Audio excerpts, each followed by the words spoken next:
kiss a ditch. Sup ma sons. How are you feeling in this wonderful evening? I hope that what I have here tonight can improve your mood in case you need it. No, I don't have drugs, you pothead, don't do drugs or the 𝕸𝖆𝖗𝖗𝖘 will break your jaw. Anyway, what I have here is something far better than drugs. It's 𝕸𝖆𝖗𝖗𝖃 new album, Holy Moly. If you follow my channel for a while, then you must know that I am a pretty big 𝕸𝖆𝖗𝖃 fan. I even made an entire video dedicated to talk about them that you can check in the card above. Moving on, Holy Moly is the band's third studio album, released after the fantastic Lady in Gold, that I considered to be one of the best rock albums of the entire decade. But I got to say that I was a little concerned about the path that this album would follow. One of the reasons is that the guitarist Dorian Sario left the band in 2018 and the former bassist, Zach Anderson, went to the guitar duties and a new bassist entered the band, and I'm not sure how the band would benefit from that considering Sario's guitar was one of the main driving forces of the band, but I also had a bigger preoccupation.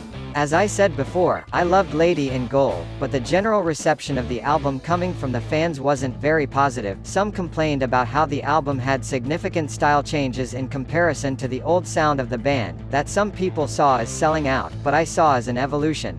And because of this negative backlash that happened in the previous record, I was afraid that they would give up their experimentations to try to please their quote-unquote fans that complained about Lady's Gold experimentations. But to my surprise, they managed to kill two birds with one stone in this record. At the same time, you can see the band broadening their horizons and finding new ways to make music. We also see a lot of stuff that is similar to the style of their older material, since at the same time we see the band experimenting with elements of jazz and folk. We also see more flamboyant guitar solos and a more blues/psychedelic rock sound just like their older material, and sometimes it's even both things together.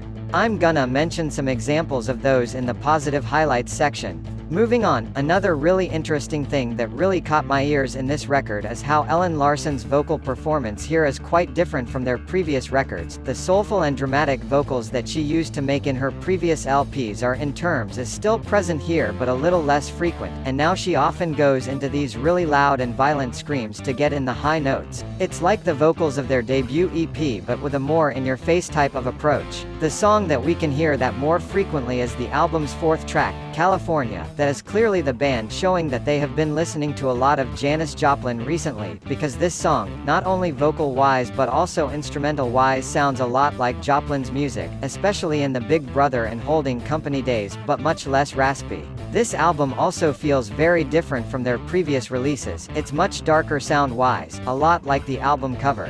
For comparison, their debut album at the same time it is very energetic. There is points that is a little more blue, peaceful and sometimes even some sort of purity can be felt there. Their second album has a more mature, mystical feel, sometimes even eccentric or multi-faced, and in this album their music is much bolder, darker, almost like they're diving into occult rock like Blood Ceremony and stuff in some tracks. Since the album covers of the band tend to feature these mystical-looking women, I'm going to make a metaphor using that as a reference. Their debut is like a young sorcerer that is still learning how to use magic and figuring out what style fits her. Lady in Gold is the sorcerer years after, much more mature and more experienced with white magic, and Holy Moly is like an alternative dimension where this sorcerer chose to follow the dark magic path. Now, it's the time where I mention the songs I loved the most in this first experience with Holy Moly. Here we have the positive highlights.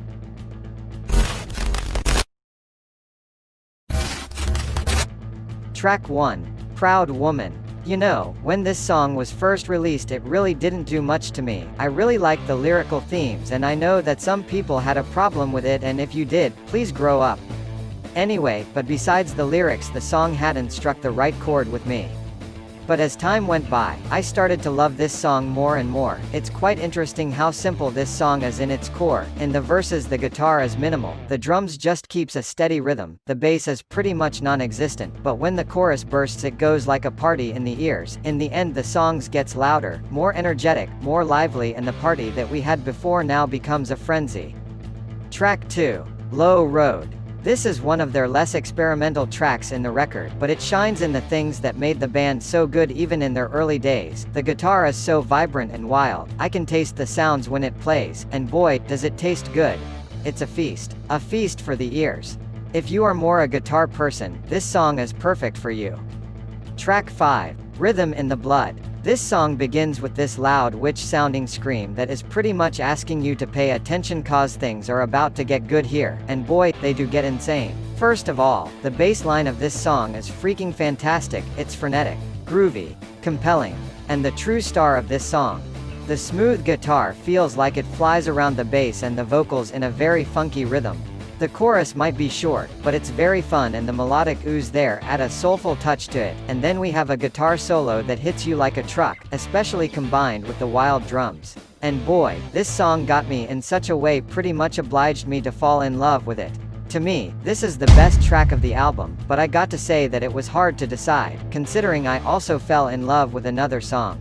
That song is known as Track 6, Dust. One of the more experimental tracks in this album, Dust is a much calmer track compared to the previous ones, and it has this really warm and dry feel to it. It gives me some strong desert vibes there. A thing that helps this track to feel like that is the back vocals during the chorus, that are like a stuffy breath. The guitar pretty much whispers in your ears, and as the song goes, it gets more and more intense, gaining tempo until the end of it, and wow. That song is very unique in the 𝕸𝖆𝖗𝖘 catalog, so of course it helps the song to shine even brighter.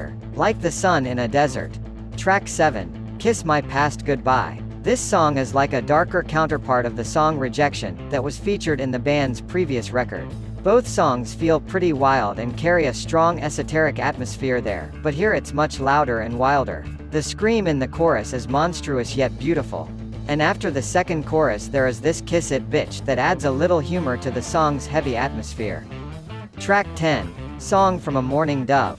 This song begins very softly with just Ellen Larson's vocals and a piano, but it quickly transforms itself into this wonderful moving cut carried by a great combination of blues and soul. And it's another song in this album that the guitar shines like a diamond, and it's complemented perfectly by this heavy piano that carries such a weight in the song that is essential to transform this track in one of the band's greatest songs.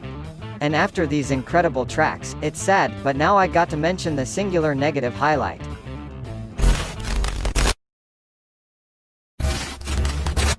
Track 11, Longest Lasting Friend. This track isn't bad by any means, in fact, it's really good. It's one of the more bluesy outings in the album, mostly carried by a slow guitar and the vocals, but even though it's a good song, it has the problem of where it's placed on the album. It's the last song of the LP. And it plays right after Song from a Mourning Dove, which is a mesmerizing spectacle that is so extravagant. And then we have this really chill calm song to finish the album, which is not a bad thing, but after that song, it just feels powerless. Like the previous track drained all of its energy, but listening to the track alone it's a pretty good experience. If it were for me, I'd switch places of both songs. It would have worked out much better as an ending for this album.